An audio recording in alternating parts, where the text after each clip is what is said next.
Bumida ang mga atletang Pinoy sa unang weekend ng 2015 Southeast Asian Games sa Singapore. 7 gintong medalya ang nakuha ng Pilipinas sa 3 magkakasunod na araw para iangat ang bansa sa pang-7 pwesto sa overall team standings.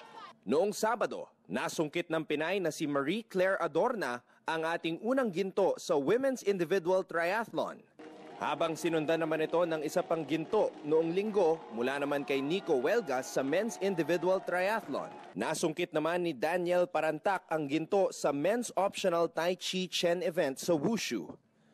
Nakuha naman ni Kiyomi Watanabe ang gold medal sa Women's 57 to 63 kg category sa Judo. Hindi rin nagpahuli ang Pinay shooter na si LV Baldovino na nakuha ang ginto sa Women's Precision Pistol.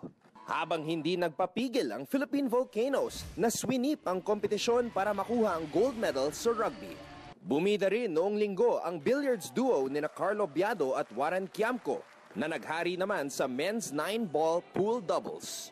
Sa ngayon ay nangunguna pa rin sa overall medal standings ang host country na Singapore na may 106 total medals at 35 gold medals. Nasa pang-7 pwesto naman ang Pilipinas na may 38 total medals.